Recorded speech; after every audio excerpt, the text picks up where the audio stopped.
అందరికీ నమస్కారము. ఈ వీడియోలో నేను రథసప్తమి స్నాన విధి గురించి చెబుతానండి. దాంతో పాటు ఎలా ఆచరించాలి, వేటితో ఆచరిస్తే మనకు సకల పాపాలు హరించి 7 జన్మల పాపాలు తొలగిపోతాయి అన్న విషయాలను తెలుసుకుందాం.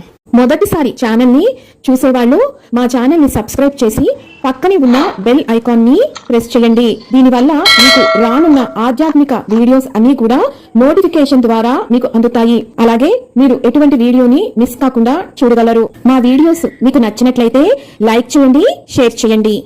ఇప్పుడు రథసప్తమి స్నాన విధి విధానాల గురించి తెలుసుకుందాం. రథసప్తమి పూజ చేసేవారు ముందు రోజే అంటే మాఘశుద్ధ షష్ఠి రోజున ఉపవాసం ఉండి ఆ మర్నాడు అంటే సప్తమి తిథిన సూర్యోదయానికి ముందే మాఘ స్నానం చేయాలి.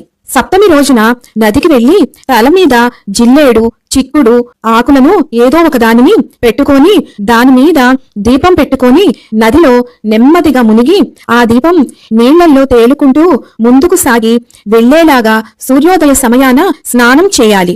ఇట్లా వీలు లేని వారు ఇంటి వద్దనే స్నానము ఆచరించవచ్చును.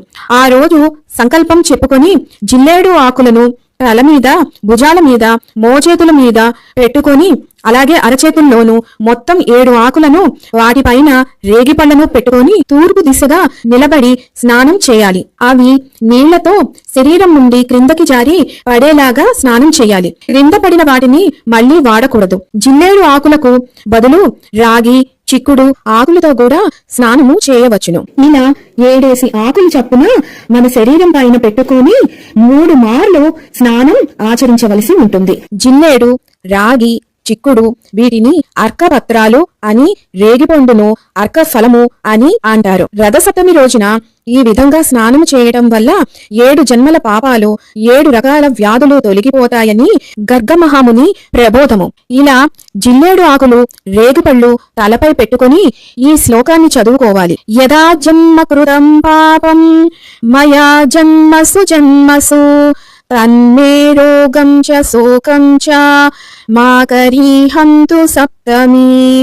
ఏత జన్మ కృతం పాపం యచ్చ జన్మాంతరార్జితం మనోవాక్కాయజం యశ్చ జ్ఞాతాజ్ఞాతే చ యే పునః ఇతి సప్తవిధం పాపం స్నానాన్నే సప్త సప్తికే సప్తవ్యాధి సమాయుక్తం హరమాగరి సప్తమి.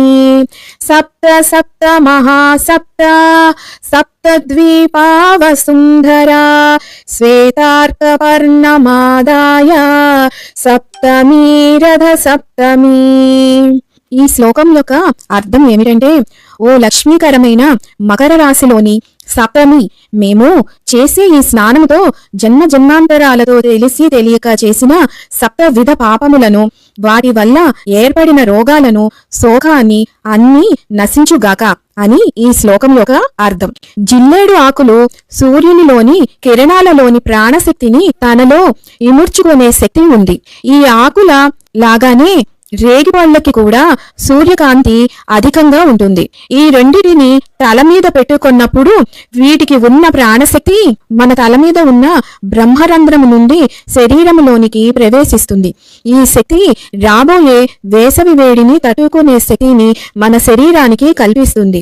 రేగిపళ్ళు మనకి ఉన్న పీడని తొలగిస్తుంది.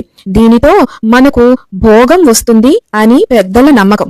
ఇవ్వండి రథసప్తమి రోజున చెయ్యవలసిన స్నాన విధి, పఠించవలసిన మంత్రం.